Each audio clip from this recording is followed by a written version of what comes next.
tere, te vaatate uut saate episoodi. Selles saates räägime maailmakoristuspäevast, teeme intervjuu õpetaja Lauraga, külastame meie kooli õpetajate tuba. 18. septembril võttis meie kool osa maailmakoristuspäevast. Vaatame, millised olid inimeste muljed ja kuidas päev möödus. Tere! Täna oleme tulnud siia Kohtla-Järve maailmakoristuspäevale. Minu selja taga on palju usinaid ja töökaid maailmakoristajaid.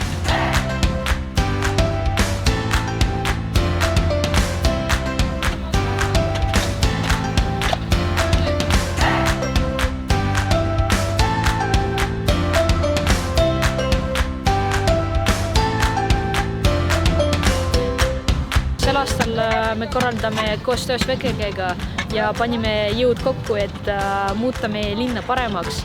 Ja praegu me istutame puid ja siis veits hiljem alustame siis koristada metsapargi kaljasse alla. Nii et kokku teeme 2 head asju sel päeval.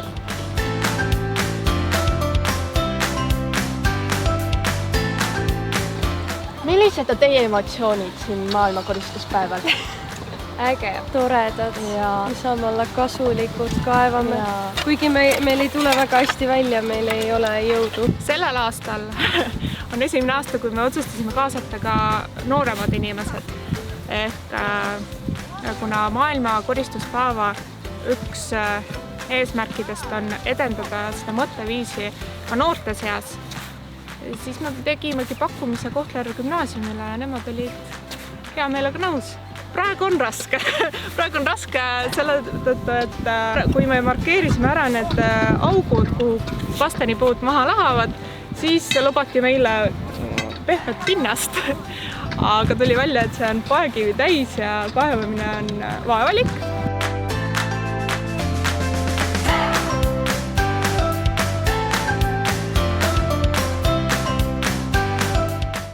Nüüd aga räägime meie kooli uue eesti keele ja kirjandusõpetaja Lauraga, kes tuli siia kooli asendusõpetajaks, kui praegu on ta meie koolis ametlikult õpetaja. Ma otsustasin õpetajaks saada seetõttu, et värskelt gümnaasiumi lõpetanuna ma tundsin, et ma tajun ja tunnetan kõige paremini, millist inimest õpilane võiks enda igapäevaelus vajada. Ma tahtsin teha tööd, kus ma saaksin vahetult inimestega suhelda ja teised koolikeskkonnas ma olen alati näinud tohutuid võimalusi ja potentsiaali inimese arenguloos ja miks mitte seda potentsiaali ise realiseerima hakata ja ma astusin sisse Tartu Ülikooli. Ma sattusin Kohtla-Järve gümnaasiumisse läbi ASõPi programmi, mis on siis abiõpetajaid vahendav programm. Kevadel tekkis Kohtla-Järve gümnaasiumis distantsõppeperioodil vajadus kirjanduse asendusõpetaja järgi. Ja ma sain selle tööpakkumise, mõtlesin, ütlesin jaa. Esialgu pidin asendama paar nädalat. Mäletan veel väga selgelt, kuidas iga nädala lõpus ma ütlesin, et järgmisel nädalal me enam ei kohtu, teie õpetaja tuleb tagasi. Aga nii ei läinud ja lõpuks siis maikuus õppejuht Deivi pöördus minu poole tööpakkumisega, et kas sa tahaksid tulla osalise koormusega meie kooli õpetama ja ma olin nõus. Ma olen väga rõõmus, et mind on sattunud ümbritsema nii toredad kolleegid, kes on mind nii hästi ja toetavalt vastu võtnud. Kuna ma olen õpilastega mõnevõrra juba tuttav, siis see sisseelamine oli kindlasti kergem, kui ta võib-olla muidu oleks olnud, et ma juba natuke teadsin, mida oodata. Seega praegu on ainult head mõtted. Üks unistus, mis on juba täitunud, ma arvan, et ma olen väga rõõmus selle üle, et ma olen saanud väga palju maailmas ringi käia ja üks minu unistustest sihtkohtasid oli Uus-Meremaa. Ja ma sain seal eelmisel kevadel täpselt enne kogu seda tšikibrikit ära käia. Nii et ma arvan, et see on kindlasti üks suur unistus, mille ma võib-olla esile tooksin. Üks unistus, mis on täitumata. Ma tahaks väga koera võtta, aga see ootab oma aega veel. Minu üks nõuanne praegustele gümnaasiumi õpilastele oleks ilmselt see, et tollel hetkel mulle ka tundusid kõik mured ja raskused nagu maailmatu suured. Ja nüüd tagasi vaadates või elus mingid etapid edasi liikununa ma näen kui üleutreeritud oli kogu mu mure, et elus läheb ikka, laheneb kõik nii, nagu peab lahenema ja et ma ei annaks oma muredele nii suurt raskusastet. Võib-olla midagi sellist. Ja, et kokkuvõtteks ma ütleks, et pablaga vähem. Kõik laheneb, kõik laabub. Aitäh õpetaja Laurale! Ja nüüd on siin midagi teile, keda huvitab, mida võib leida õpetajate toast ja millega õpetajad enda vaba aega sisustavad.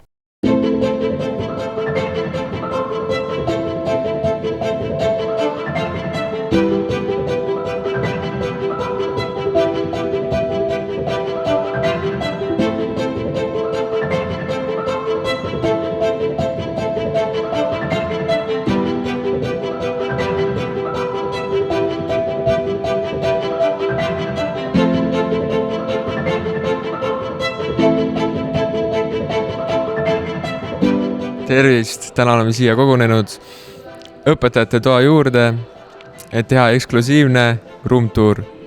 Ja mis meil siis siin on? Esimeseks asjaks, mida ma näen siin, on antiikaegne raadio, mis ka töötab. Kohe saame teada.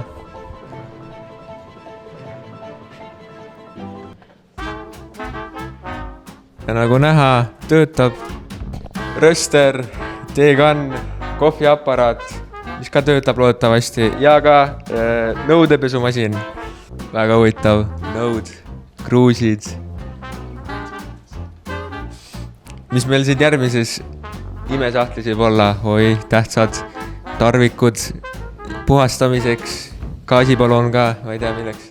Kohvi, espresso, kahve barista, espresso macchiato, piimportsjon, latte macchiato ja veel mingi piimportsjon. Ma ei tea, mis on nii palju on. Mis meil siin võib olla veel? Külmkapp, tähtsad jogurtid ja juustud ja väga palju valku. Siin on veel mingid lambid, mis laest ripuvad. Loodetavasti nad alla ei kuku. Kuidas siis teil päev on möödunud siin õpetajate toas? Hästi ja mõnusalt. Siin on veel mingi tassi sees mingi porgand. Ma toon iga päev porgandid kooli ja see on õpetajatele stressi maandamiseks, et kui nad tulevad väga stressis, siis nad saavad porgandid süüa. Ja mina sõin ka eile just õpetaja Katre esimese porgandi ja see oli väga hea, et ma soovitan teistele õpetajatele ka. Siit siis tagasi minnes on koosolekute ruum, kus õpetajad oma väga tähtsaid koosolekuid peavad.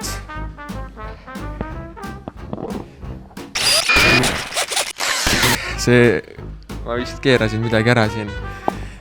Üldiselt ütleks, et pole paha. Siin on 2 ekraani veel, kus õpetajad vaatavad telekat või midagi, kui nad koosolekutest ära tüdinenud on. Ja sellega me siis lõpetame oma õpetajate toa tuuri. Selline oligi meie tänane saade. Aitäh vaatamast!